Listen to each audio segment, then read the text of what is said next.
In last week's video, we introduced 10 common, perhaps colonial, surnames in southern Appalachia. The video quickly became popular with around 2,000 likes and 500 comments. I really do appreciate you for watching and clicking the like button, as well as the subscription icon. And if you did, welcome aboard. At the outset, let me say that I found some of the comments extremely helpful. So today, I adjusted how I'll present the names. As I go through them, I'll provide you with some information about the meaning, places of origin, and, if possible, where the name is found today.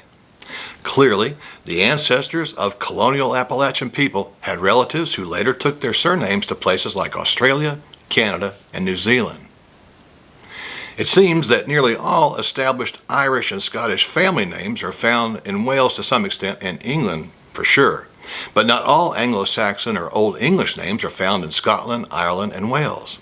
Also, many English, Scottish, Welsh, and Irish names have Norman origins. The Normans, of course, were French-speaking Vikings and their allies from Brittany.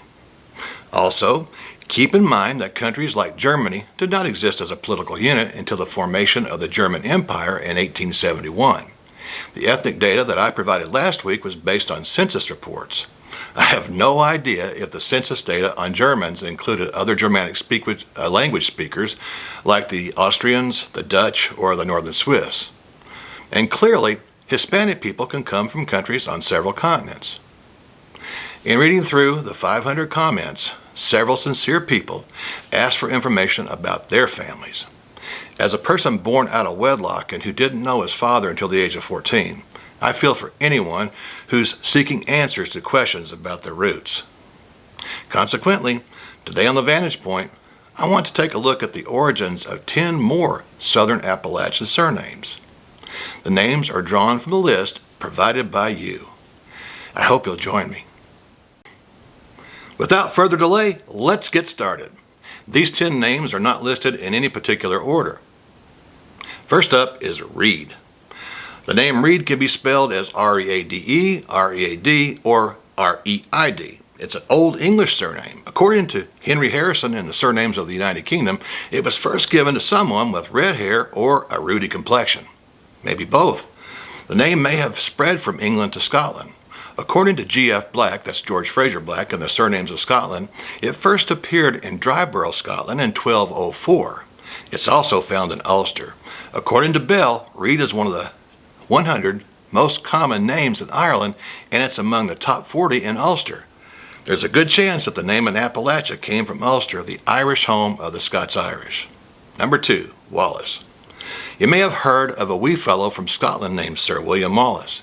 I say he was wee or little because in the movie Braveheart, he was portrayed by 5'10" Mel Gibson. You might be surprised to know that Braveheart was actually Robert the Bruce, and William Wallace was well over 6 feet tall, not 7 feet tall. According to Bell in the Book of Ulster Surnames, Wallace means Welshman, or in a Scottish context, Strathclyde Briton. Strathclyde was an old kingdom in post-Roman Scotland. The language that Wallace's ancestors spoke was Cumbric, a linguistic relative of Old Welsh. The Wallace surname is now found throughout the Commonwealth and North America. 3. Sneed. There's a small town in Upper East Tennessee named Sneedville. The town was named after William Henry Sneed. He was an attorney and member of the House of Representatives from 1855 to 1857. The surname Sneed is, of course, much older than the settlement of Tennessee. According to Harrison in the Surnames of the United Kingdom, its origin is either Old English or Old Norse. It refers to a person from a place that's cut off from everywhere else. Perhaps it was an island or a narrow isthmus. The Sneed surname doesn't appear to be common in Scotland or Ireland, so it looks like the immigrants to America and the Commonwealth came from England. Number 4, Parsons. The name Parsons makes me think of a priest or rector, and for good reason.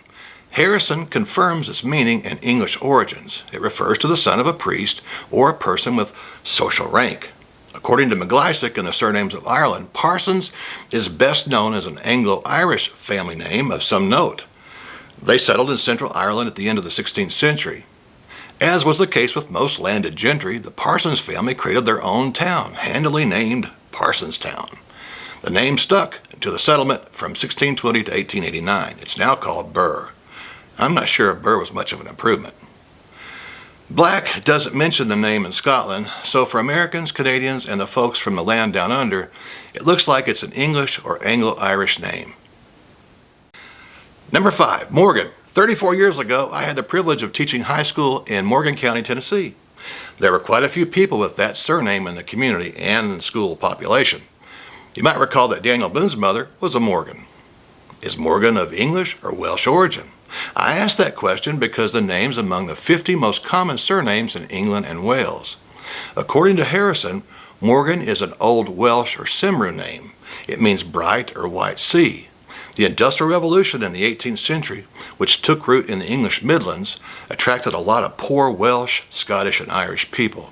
According to Bell, the surname is also present in Ireland, but it's more common in Ulster. Number 6, Dunlap or Dunlop. Dunlap, Tennessee is located about 41 miles north of Chattanooga. The surname appears as Dunlop or Dunlap in the literature on surnames. According to Black, Dunlop is among the most common names in Ayrshire, Scotland. It's certainly of Celtic origin.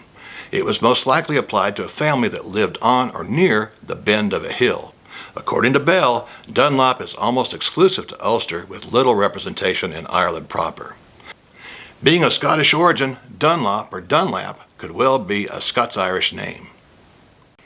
Number 7, Wadi. According to Harrison, Wadi is an English name, and it derives from the personal name Wada. However, it's also found in the Scottish records as early as 1543. It's not common in Ireland, including Ulster. It would seem then that the settlers in southern Appalachia were of English or Scottish origin. Number 8, Williams.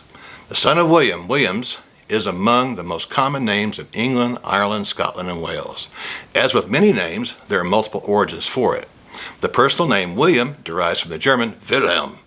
This means that the folks with this surname living in Australia, Canada, New Zealand, and the United States need a paper trail and a very specific Y chromosome DNA profile to zero in on the correct country of origin. You might be wondering why the Y chromosome is essential in this situation. Well, the Y chromosome is passed through the male line, so that follows or somewhat follows the surnames. Unless, of course, there's some shenanigans along the way. 9, Walker. The Walkers in my family always assumed that their name was of English origin. It is an Old English name, but it's well represented in Scotland, Ireland, and Wales. We always assumed that the name was given to someone who walked a lot. However, in the medieval days, most people walked. So it turns out that the name was actually occupational in origin. Since the name was originally applied to people who worked with fulling cloth, it could have multiple origins. In the same manner, Smith is another name that could have multiple origins. Number 10, Ferguson.